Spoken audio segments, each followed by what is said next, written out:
She stood bloodied but unbroken, facing a line of armed men in black, no badge, no name, just orders to silence her forever.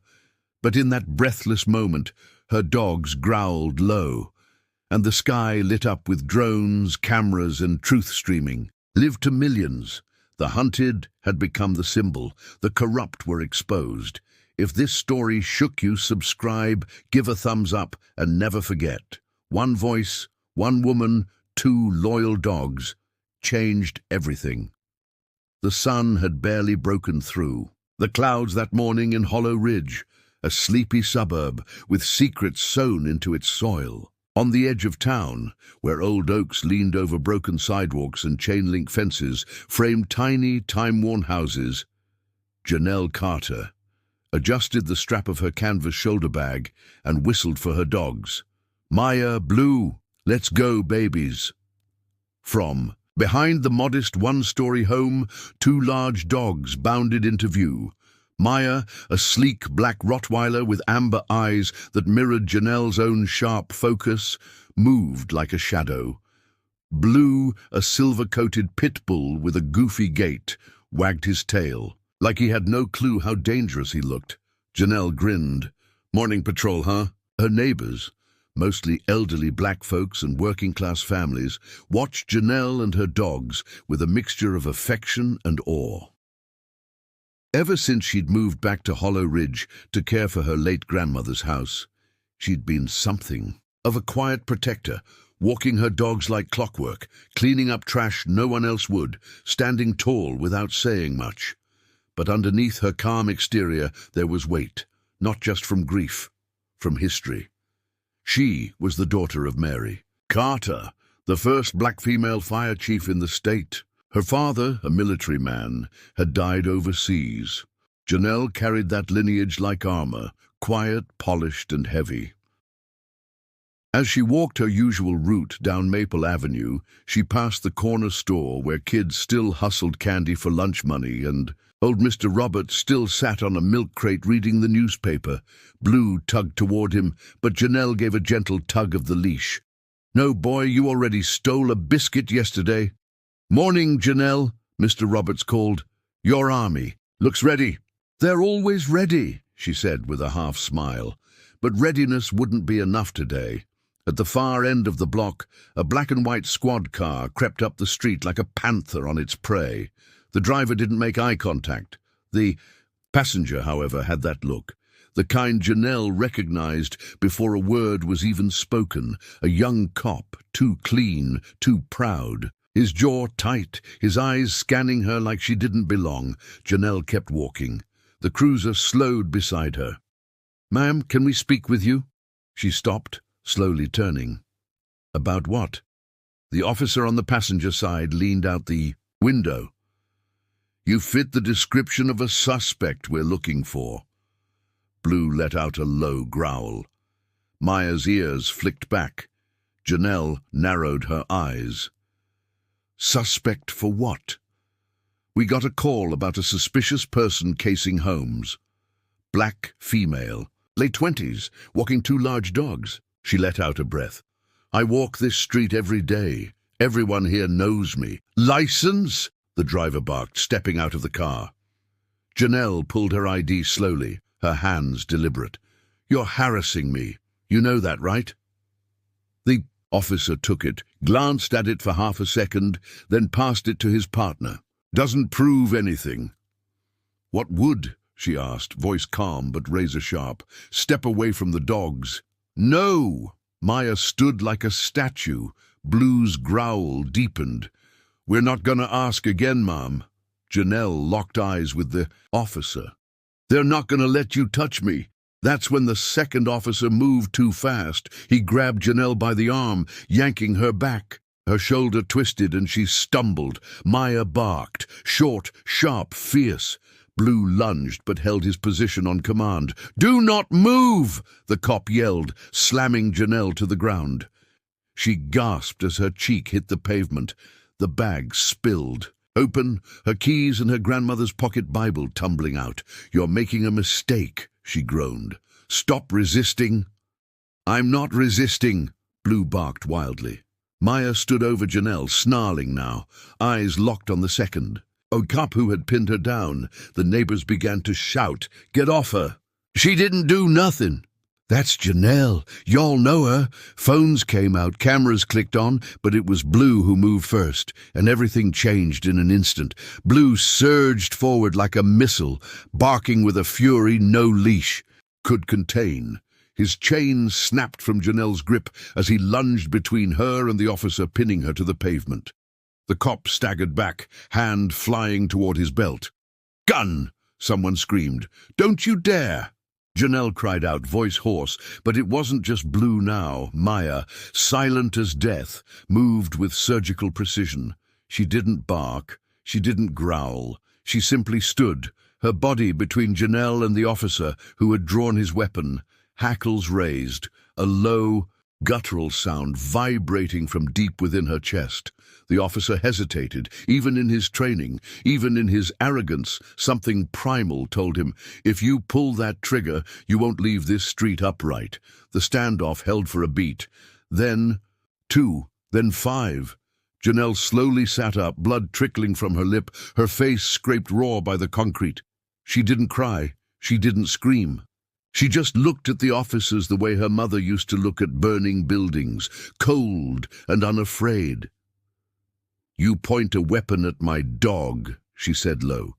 "You point it at me. Do you understand that?" The neighborhood erupted. Mr. Roberts was already yelling, "We got it all on camera." Others joined in, "Let her go. Shame on y'all. You messed with the wrong woman." The driver cop looked around, saw the gathering crowd, saw the phones, dozens of them, recording from every angle. His partner was still holding the gun. His hands trembled now. "Put it down," the driver muttered. "What?" "I said put it down, Jake." Jake's hands faltered. He lowered the weapon. Blue growled low in his throat but stayed close to Janelle, licking her cheek once, as if checking on her. Maya remained rigid, her eyes locked on Jake. The driver turned back to Janelle. "We had a call. We thought—" "You thought wrong," Janelle said through gritted teeth. "Maybe you should leave before this gets worse for you." But it was already too late. A voice rang out from down the block. "Hey, is that her? That's the woman whose dog saved the kids from that pit bull last summer, ain't it?" Janelle blinked. A woman stepped forward. Darla Winters, the mother of 2 twin boys, pointed directly at Janelle. "Y'all messing with her. She's a hero in this neighborhood." And now the crowd wasn't just angry. They were united. "Yeah, she pulled my daughter from the fire. Last year, didn't she organize that food drive for the whole block? She walks these dogs to protect our kids." The officers paled. The crowd had become a wall of witnesses. Jake holstered his weapon. The driver mumbled something like an apology. But Janelle didn't hear it. Her blood was pounding in her ears. She was up now, standing, bruised but not broken. Her dogs flanked her like sentinels. "Don't come back here unless you're ready to serve and protect," she said, her voice slicing through the tension like a blade. "Because we protect our own here." The cruiser peeled off a moment later.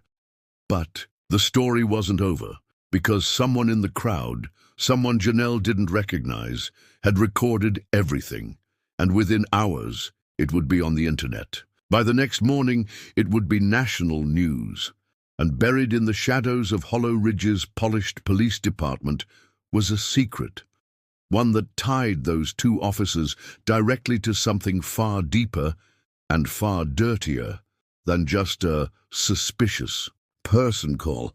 Janelle didn't sleep that night. Her cheek throbbed. Her ribs ached from being shoved to the ground. But more than anything, her heart beat with a growing flame of rage.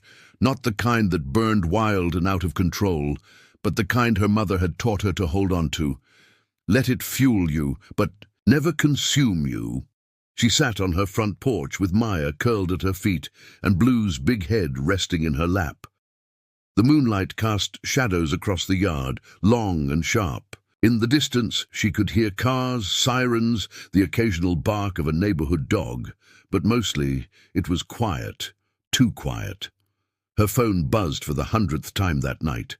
Another tag, another repost, another DM. The video was everywhere. Now, TikTok, Twitter, Instagram, the hashtags were spreading like wildfire. There's justice for Janelle. Hero with dogs. Cop outrage news crews were on their way. One had already left a note in her mailbox. Civil rights attorneys were emailing. Activists were calling. Reporters were circling like vultures. But Janelle wasn't interested in the spotlight. She was interested in the truth. She didn't believe for 1 second that the cops had just been doing their job. No, this wasn't random. She remembered the look in Officer Jake's eyes. Not just aggression, not just bias, it was recognition. He had known exactly who she was. The next morning, Janelle walked into the Hollow Ridge Records office. She wore a loose grey hoodie, jeans, and a wide-brimmed hat, hoping to avoid attention. Blue came with her, registered as her emotional support animal. No one dared stop her. "Morning," she said to the clerk behind the desk. "I need to see incident reports involving officers Jake Rowley and... what's the other one's name?"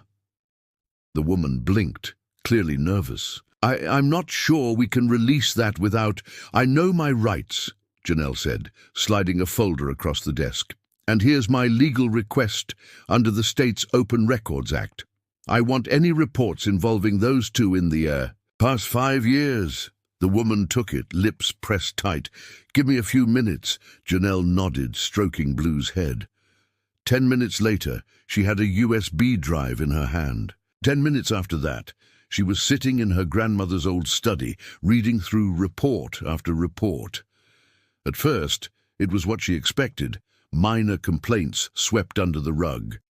Excessive force, dismissed. Racial profiling, no follow-up. Internal investigations closed pending further evidence. But then she found something strange, a string of reports from just a few months ago. 2 young black men, one paralyzed, the other dead. "Resisting arrest" was scribbled in bold on the files. Both incidents involved Officer Jake Rowley, and both occurred near the West End industrial zone. Janelle leaned back in her chair. The West End was abandoned, just crumbling warehouses and factories that hadn't seen life in years. Why were cops patrolling there? What were they investigating? Why did the victims always end up beaten, bruised, or buried? Her stomach twisted. She pulled out her phone and called the only person she trusted with something this heavy.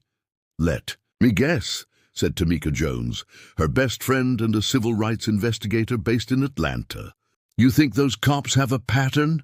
"I know they do," Janelle said, "and I think they're hiding something." Tamika was quiet for a moment. "You're not gonna like this." "Hit me." "I ran Officer Jake Rowley through a few databases. He's connected to a private security contractor called Raptor Solutions. That sounds like a video game villain."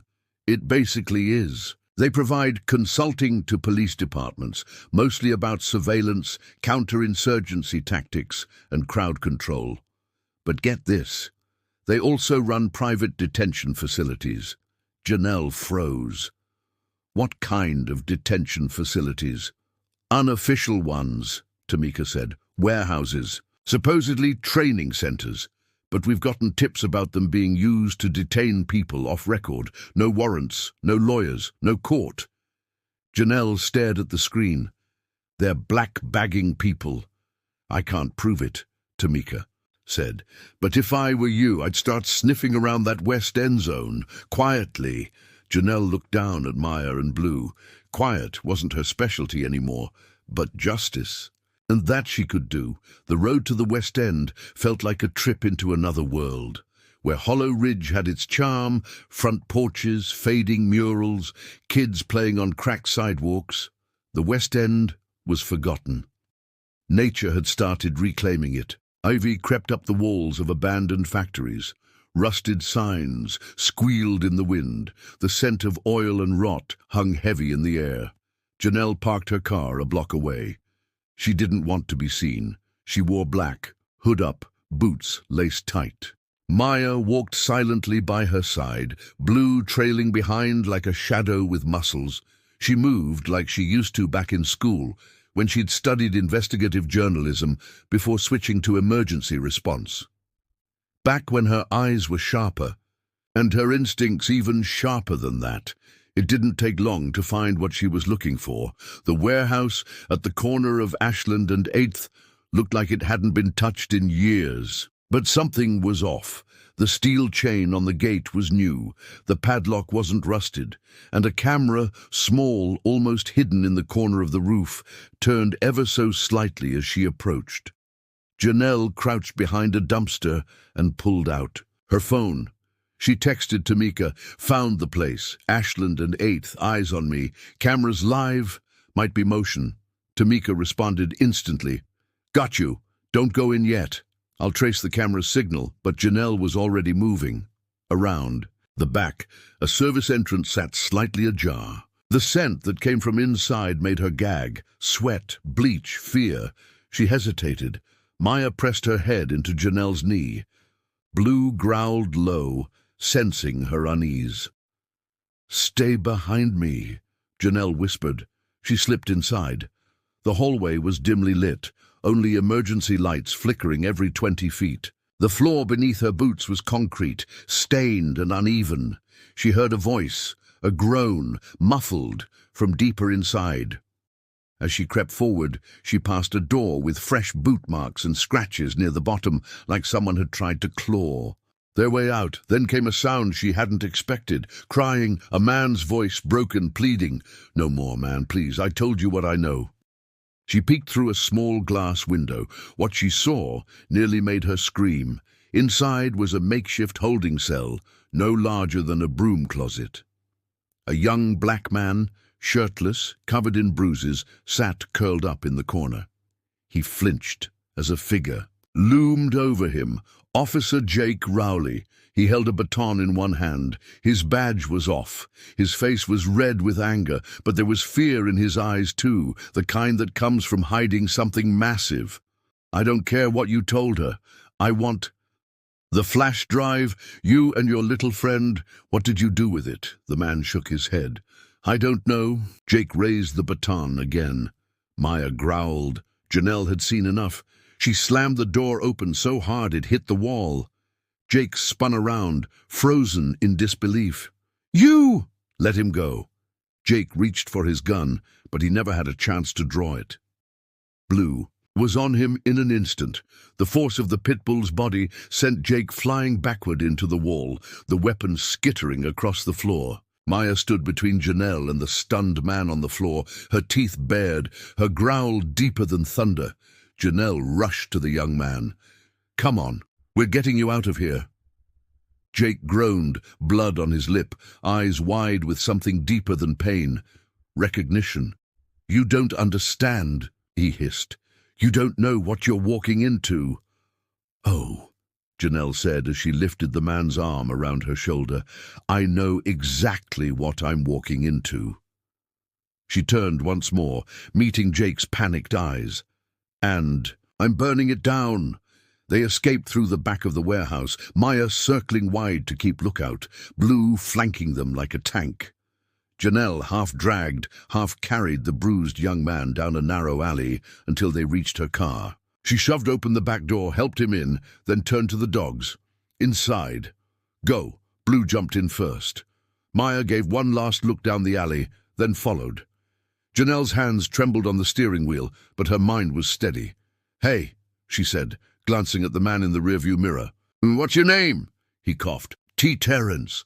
"Terrence," she said, "we're going to get you somewhere safe." As she drove, he slumped forward, wincing with every bump in the road. "I didn't do anything," he whispered. "They said I stole a hard drive from the city archive. I was just doing deliveries. Said it had names on it." Janelle's eyes narrowed. "Names?" He nodded. "Contracts, bank transactions, off-the-book arrests, stuff that links the police, the city council, even that Raptor security group. Said it proves they've been funneling people into detention centers and using them for illegal labor." Janelle nearly slammed on the brakes. "What?" Terence nodded weakly. "I didn't even know what I had. My girl found it in one of the delivery crates. We were going to give it to a journalist. Then they grabbed me." "Where's the drive?" "Now?" He looked up, terrified. "I don't know. She hid it. I think she went off-grid. They're looking for her, too." Janelle's phone buzzed. It was Tamika again. "Cameras linked to Raptor's mainframe, encrypted, military-grade. They've got real money behind them. You were right. This isn't just police corruption. This is human trafficking, modern slavery. You need to go public now, before they shut you up too." Janelle didn't flinch. "No," she whispered. "Not yet. Not until we find the drive." She took Terence to a safe house Tamika had set up years ago, an old caretaker's cottage behind a church on the edge of town. The pastor there owed her grandmother a debt, and in Hollow Ridge, debts like that ran deep. Janelle sat him down on a cot, wrapped his wounds with the first aid kit from her trunk, and let Blue curl up beside him. Maya stood by the window, alert, as ever. "Rest," Janelle said. "You're safe now." Terence grabbed her wrist. "They'll come for you." She nodded. "Let them try." That night, Janelle went home and opened her laptop. The story needed to be told, but not rushed. Not fragmented across social media like just another outrage post. She needed proof, context, the why, not just the what. She created a burner blog, anonymous, encrypted, called it Project Ashland. She uploaded redacted reports, footage, witness statements, including the warehouse video from her phone. But she withheld one piece, Jake's face. Not yet. She ended the post with a message. "This is bigger than bad cops. This is a network, a machine, built on stolen lives and funded by fear. And it's operating in plain sight. If anything happens to me, this gets sent to 50 journalists and 3 civil rights organizations. If you're reading this, share it, speak it, don't let them bury it." She clicked upload, then sat back, breathing heavily. At dawn, the world began to wake. And so did the system, because somewhere in the mayor's office someone was screaming into a phone, and at Hollow Ridge PD, Jake Rowley lay in a hospital bed, whispering into the ear of a man in a dark grey suit. "Not a cop. We have a problem," Jake said. The man in the suit nodded. "Not anymore." He slid a black phone out of his pocket and issued a single command: "Eliminate the witness and bring me the girl with the dogs." The next day felt different. The air had weight to it. Even the birds were quieter, like nature itself was holding its breath. Janelle stepped outside and could feel it, that subtle tension, like being watched from every angle. Not by neighbors, not by cops. Something colder, more calculated. Maya was stiff, her ears twitched at every sound. Blue didn't wag his tail. They knew. Tamika called at sunrise. "They're sweeping up the net. Social media bots are trying to bury your post." "I've already seen 2 fake fact checks calling it a conspiracy." Janelle wasn't surprised. "How long before they try to take me out?" Tamika's voice dropped. "They're not going to send a patrol car, Jay. This is corporate, Raptor level, unmarked SUVs, ex-military goons. No badge, no questions. Then let's give them what they're looking for." She made a plan. And it wasn't to run. She was going to expose them live. Tamika arranged for a live stream channel through an encrypted proxy. They tested the signal, preloaded evidence, and set up a fallback video to go live if anything happened. But before she went public, Janelle needed the drive, and the only person who might know where it was Terence's girlfriend. She went. To see him again, bringing fresh clothes and food. He was stronger now, sitting up, sipping water. His bruises had started to fade, but not his fear. "Where would she go?" Janelle asked. Terence closed his eyes. "There's a storage unit in Old Creek. She said if anything went wrong, she'd drop it there, under the name L. Justice." Janelle almost smiled. "Your girl's got style." She arrived at Old Creek Storage just after sunset. The place was nearly deserted, tucked behind a chain-link fence and rows of rusting metal containers. The manager didn't even glance up when she gave the name. Unit 17B. She found it, slid the bolt, and stepped inside. Nothing but boxes, crates, dust, silence. Then, in a shoebox under a loose floor panel, she found it. A plain black USB drive. No label, no branding, nothing but weight. She tucked it into her jacket just as Maya growled. A car door slammed, then another. Janelle looked up and saw 3 black SUVs roll into the lot. Doors flew open, men in tactical gear spilled out. No police. Lagos, no ID, just earpieces and vests and rifles. Blue stepped in front of her. Maya's snarl turned into a war cry. Janelle backed slowly into the shadows of the unit, heart pounding. They were here, but they were too late. At that very moment, halfway across town, Tamika was broadcasting a pre-taped video of Janelle. My name is Janelle Carter. I'm a firefighter, a first responder, and a citizen of Hollow Ridge. A few nights ago, I was attacked by police officers. My only crime? Existing while black. But what they didn't know is that they picked the wrong one. Behind her in the video, the warehouse, the holding cell, Jake Rowley's face, the bruised bodies, the corporate trail, all of it. Live. Thousands were watching. Then tens of thousands. Then millions. Project Ashland began trending globally. Back at the storage lot, Janelle raised her hands slowly as the mercenaries approached. One of them shouted, "On your knees!" But she didn't kneel. Instead, she whispered, "Now!" And from the rooftops above, 3 figures rose. Tamika's contacts, activists with cameras, body cams, and drones. One of them live-streamed every move. "Smile, fellas," the lead said. "You're on camera and the world's watching."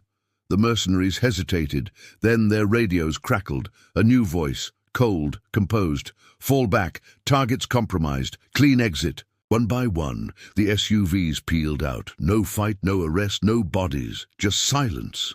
Janelle stood tall in the middle of the lot, the flash drive in her hand. Blue barked once. Victory. By morning, every major outlet in the country was running the story. Raptor. Solutions issued a denial. The mayor's office claimed ignorance. Officer Jake Rowley was placed on administrative leave, but no one had seen him since. And Janelle? She was no longer just a survivor. She was a symbol, a woman who didn't break when they beat her, a fighter who refused to be silenced. And as she stood on the courthouse steps later that week, Blue on her left, Maya on her right, surrounded by reporters and supporters, she smiled, not because it was over, but because the fight had just begun. 6 months later, the town looked different. Not because its buildings changed, but because its people had. There were murals on the walls now. Paintings of Maya and Blue with halos over their heads, Janelle with her fist raised high, and words like, "We see you now and no more silence." Raptor Solutions. Gone. After the Project Ashland leak went viral, their contracts were shredded nationwide. Former employees flipped, whistleblowers emerged, and a federal investigation tore into their books like wildfire through dry brush.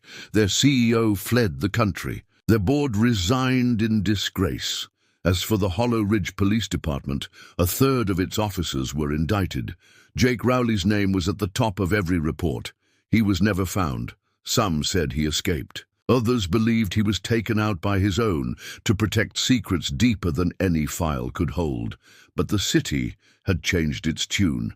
There were reforms, oversight committees, body cams became mandatory, officers underwent monthly evaluations by civilian panels, not internal affairs. Janelle, she didn't go back to firefighting. She didn't have to. She'd become something else. Tamika's living room was a war room now, whiteboards covered in notes, maps of nearby towns, red strings connecting counties where similar corruption was. Suspected. Janelle stood in front of it, hands on her hips, sipping tea. Terence sat on the couch with his arm around his girlfriend, safe, whole, and smiling. The flash drive that nearly got him killed now sat in a vault somewhere in DC, but its data had built the foundation for a national anti-corruption task force. "Ready for the next one?" Tamika asked. Janelle looked at Blue and Maya, who were sprawled out, snoring peacefully, true veterans of the revolution. She smiled. "Let's roll." 1 year later, a new non-profit had gone national, Ashland Watch, named after the street where it all began, dedicated to tracking police misconduct, corporate corruption and human rights abuses, staffed by ex-journalists, whistleblowers, and survivors, funded by grassroots donations, and at the center of it, a woman and her 2 loyal dogs. Janelle Carter's name became a rallying cry in protests across the country. Not because she was perfect, not because she wanted the spotlight, but because she reminded people of something they had forgotten: the power of one voice, one truth, one fight that refused to stay buried. In Hollow Ridge, on a quiet morning with the sun breaking through the trees, Janelle walked through the park, Blue and Maya beside her. Children waved, elders nodded. A teenage girl with a sketchbook whispered to her friend, "That's her." Janelle smiled and knelt to pet a small dog passing by. No security guards, no fame, just peace. She'd earned it, but peace, she knew, was never permanent. It was something you protected, with vigilance, with love, and when needed, with teeth.